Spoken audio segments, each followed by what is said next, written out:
लगातार न्यूज पे चल ही रहा था और सोशल मीडिया पे भी अपडेट आ रही थी। पंजाब का तकरीबन 8 से 10 जिले पानी में पूरी तरह डूब चुके हैं।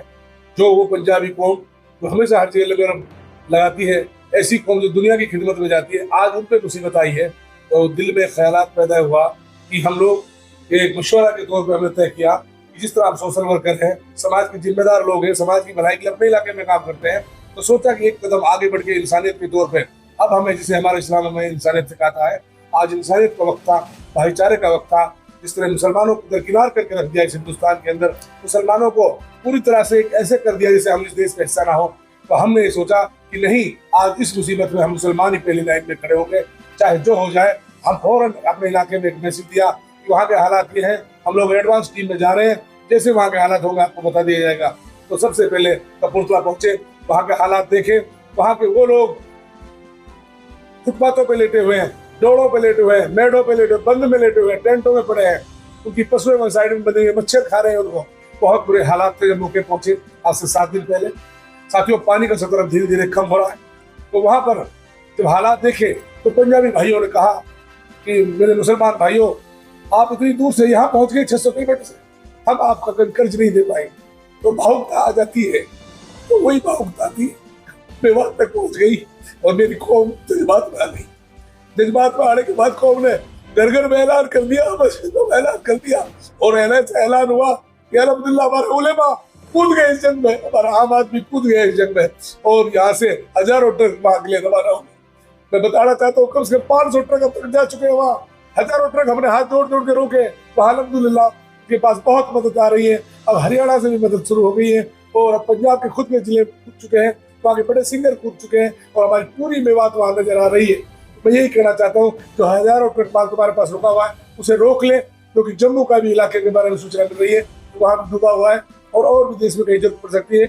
और खुद मेवात के सैकड़ों गाँव ऐसे हैं जो पूरी तरह से, जिसको हम कह सकते हैं कि हमारे यहाँ पर भी पानी भर जाता है और वो भी एक किस्म से मजबूर है, उनके पास भी कोई आगे आने वाले समय में खेती नहीं हो सकती। तो ऐसे हालात हो सकते हैं, तो अब इसे रोक के रखें, पता नहीं कहाँ जरूरत पड़ जाए। या फिर जैसे ही पानी उतरेगा, आगे की नौयत जो होगी, हमारे बड़े उलेमा, हमारे बड़े अकाबिर जैसा ऐलान करेंगे तब भेजना। साथियों, किसी भी संगठन को कहीं जमा ना करें, अपने पास स्टॉक रखें, अपनी मस्जिद की कमेटी बनाकर रखें और जो गाड़ी जाए, गाड़ी के साथ कम से कम 15-20 लड़के हों, 10-15 दिन रुकने का टाइम हो। जो गाड़ी जाए वो फ्री वाली जाए, डीजल पे जाए, नहीं तो वहाँ किराए की गाड़ी लेके जाओगे तो तुम्हें किराए वाली गाड़ी मार देगी, 1 मिनट में नहीं बच पाएगा। वहाँ जाए तो चले गए वो साथी, तो वहाँ गुरुद्वारों से कॉन्टेक्ट करें, कि जत्थेबंदी से मिले, वहाँ के जिम्मेदार लोगों से मिले, वहाँ के सरपंच से मिले, तब एक एक घर तक राशन पहुंचेगा। वहाँ नावें कम थी, एक घाट पे सिर्फ 2 नाव थी, बड़ी दिक्कतें आ रही थी, तो 1 नाव से 2 नाव से राशन नहीं बढ़ सकता, वहाँ बड़ी दिक्कत थी। लेकिन पानी का सतह तेजी से कम हो रहा है। अब हम कल वहाँ से आए तो वहाँ पानी अधिकतर डिस्ट्रिक्टों में 3 से 4 फुट बच गया है। उम्मीद है 15 से 20 दिन में खाली हो जाएगा। जो स्टॉक माल है वो हमारा यही कहना है कि पहली बात तो जिस गांव में जहाँ स्टॉक है, वही की मस्जिद की कमेटी, वही मदरसे की कमेटी, बड़ों की कमेटी, गांव की कमेटी, उसको इकट्ठा करके वही रोक के रखे। जो खराब होने वाला है उसको अपने एतबार से उसको यूज करें, बाकी सब चीज को रोक के रखे, खराब नहीं होगा, और उसको बेहतरीन पैकिंग करके रखे। 15 से 20 दिन वेट करें और जब तक जम्मू का रास्ता खुलता है या देश में जहाँ भी बाढ़ आ रही वहाँ के रास्ते खुलते हैं, तो मेवात अल्हम्दुलिल्लाह एक बड़ी लाइन में खड़ी हो सकती है।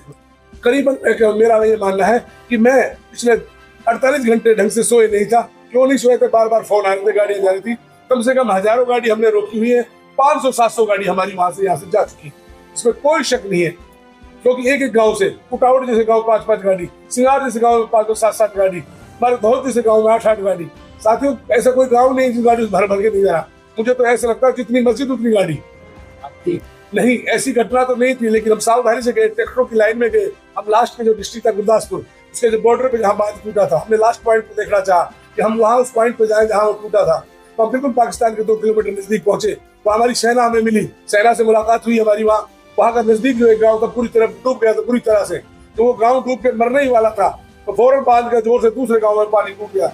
अगर वो 1-2-4 घंटे नहीं टूटता जैसा उन्होंने बताया हमारे सिपाहियों ने, तो वो गाँव पूरी तरह से दफन हो जाता। गाँव के गाँव छत पे भी पानी भर गया, उसमें सबसे ज्यादा नुकसान उसी गाँव का था।